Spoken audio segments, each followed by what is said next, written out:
I'm out on a bike ride and I've come this way deliberately to the Tihanui stream, and I'm just taking a break here, not because I have to, but because this fits in with what we're learning about.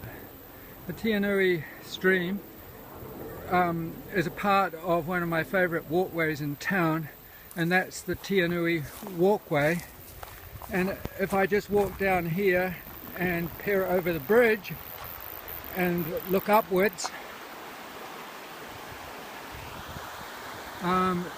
so you can see that this is almost where the Tihanui stream starts. It probably starts about another kilometre above here, and it basically starts as a spring up on the back end of the current West Town Golf Course. I want you to look at the stream from here. I want you to see all the rocks, the aeration that's going on as the water flows over the rocks, but also note how much shade there is. So these tall pine trees that are growing up the sides, the pungas that are growing up the sides, the tawa and other native shrubs and foliage, they're all providing shade. So I want you to think about the abiotic factors, the non-living factors, the things that don't need to carry out Mrs. Gren, and think what they might be and how they influence the organisms that live in this stream. So you can see areas of sun, you can see areas of shade, you can see areas of water moving over rocks. There are various different side rocks even. There are large rocks down there. There are also small boulders. The water quality, the clarity of the water looks pretty good here. If I was able to get down, you'd be able to see that. So, clarity of water, how much oxygen's in the water, amount of shade, how much sunlight do they get, the amount of, there's a start, as you can see over here, this is in farmland. So think about the runoff of nitrates, nitrogen, phosphates from farmland down into this, how the riparian piece of the river, that's the foliage growing on the edge of the river, all impact on the quality of water. And think, now there's a little fantail flitting around out there. Why is that fantail there?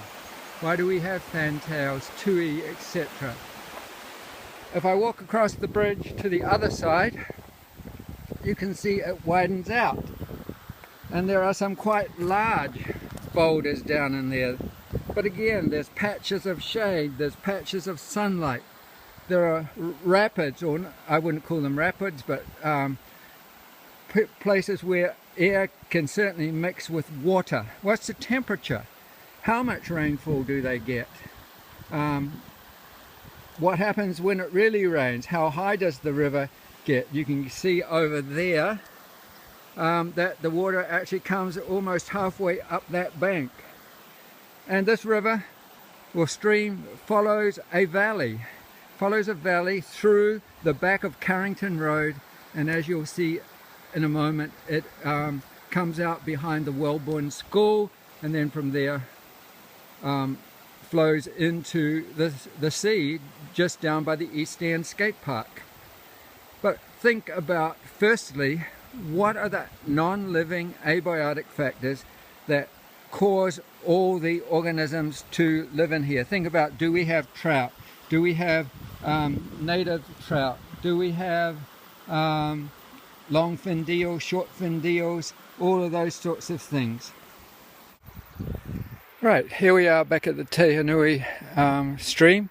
This time I'm on the Junction Road bridge that goes over top, and as I cycled down Carrington Road, the stream was all the way on my right hand side to this point. Just up on the hill here is where the Wellborn School is.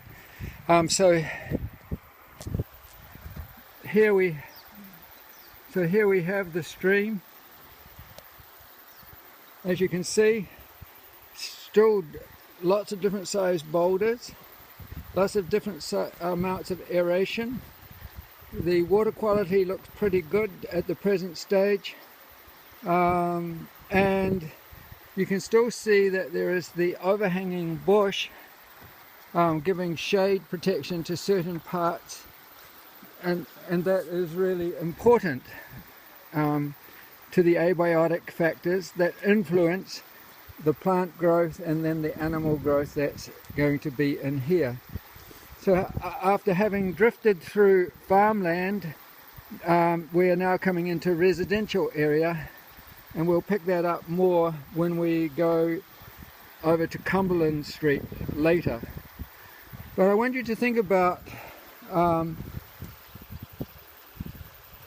things like the amount of nitrates, the amount of phosphates, the amount of total nitrogen, the total rainfall, the amount of sunlight, the amount of shade, the amount of oxygen and aeration that goes on, the size of the rocks, and what does that mean about the organisms that live there, all of that sort of stuff. As I look down in the river now, I can see on the rocks that are at the bottom of the river, in the middle of the stream, there's algae growing and other freshwater plants.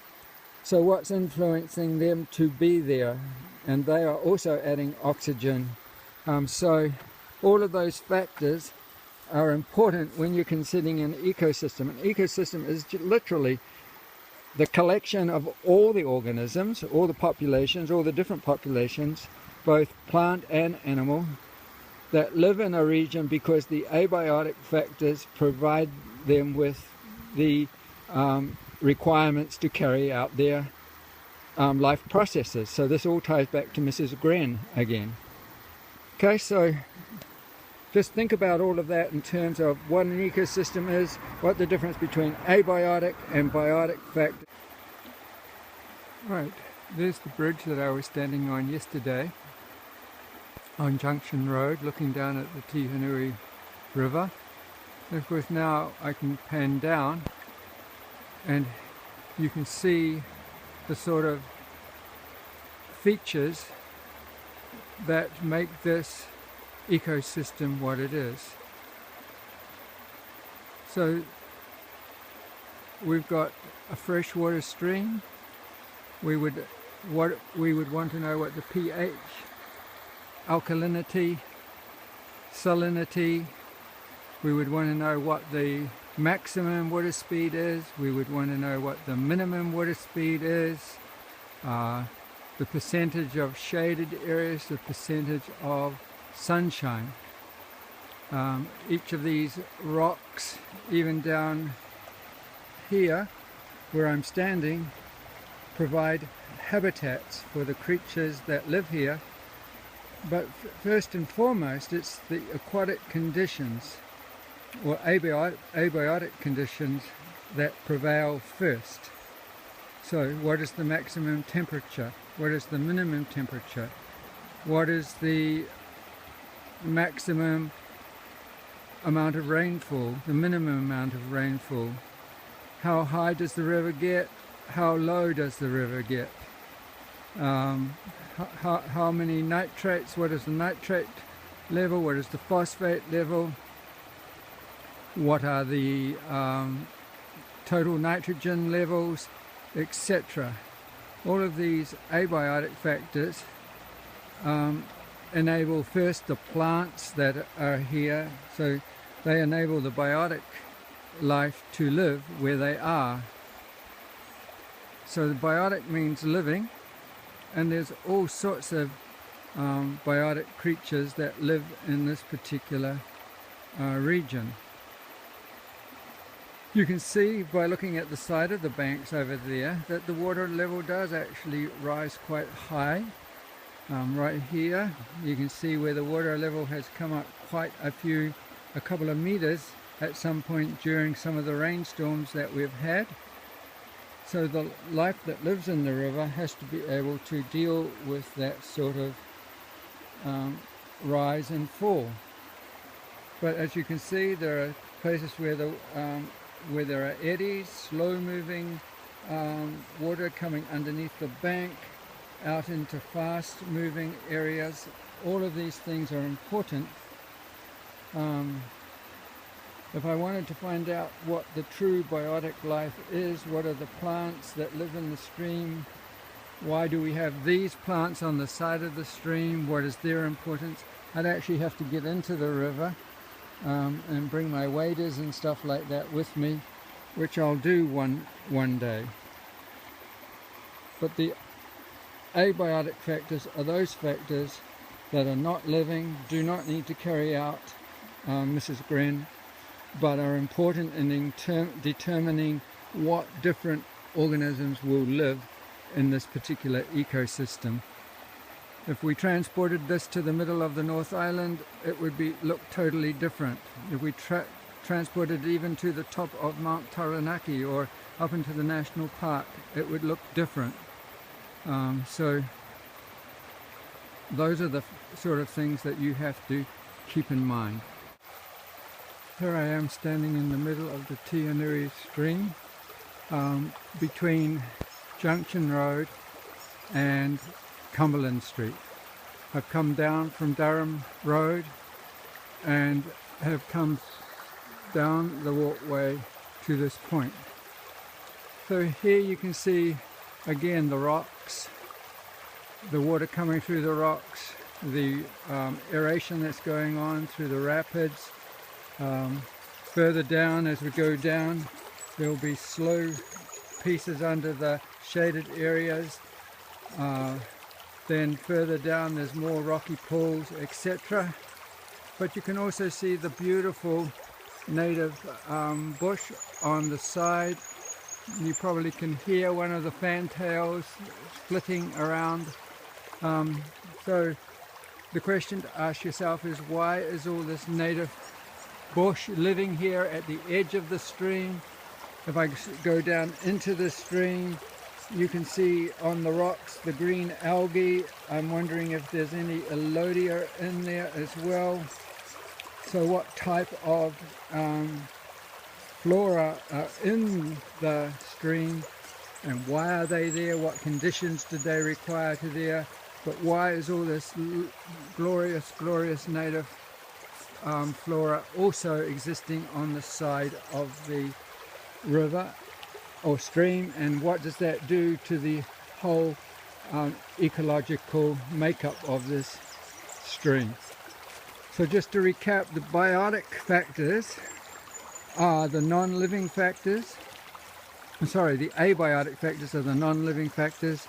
They're things like the total temperature range from minimum to maximum and average temperature, the average rainfall, minimum, maximum rainfall, the nitrogen levels, the nitrate levels, the phosphate levels, what type of rocks are these, how big are the rocks, how high does the water get up on the sides of the stream, how much silt is there, so is there a high silt level, or is there only little minimum silt level? Is there any dirt that comes down from the banks during flood times?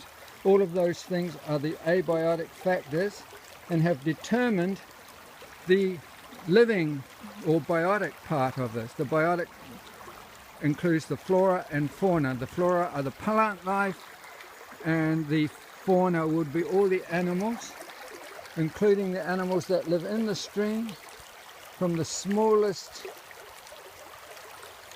plankton, phytoplanktons, to back swimmers, etc. Right, and then you've got your caddis flies, your stoneflies, your mayflies, your damselflies, your dragonflies going up through, your eels, your native trout, your native whitebait trout. The kupo is one of them. The ina is another one. This stream is renowned for the whitebait. type species, and also the longfin eel. So why do they all live here? Then on the sides, what birds are there?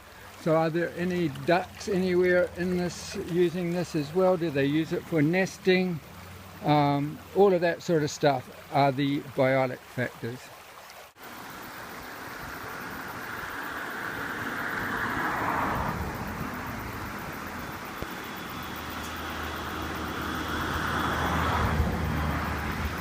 Right, here I am standing on the Cumberland Street Bridge overlooking the Tianuri stream, and again you can see the general layout and type of ecosystem this is. It's quite a deep channel that this river has come down, quite a steep valley on either side. So you have to think about all these things in terms of the abiotic factors that are influencing the biotic factors to be here. I'm just going to go over the other side of the bridge and show you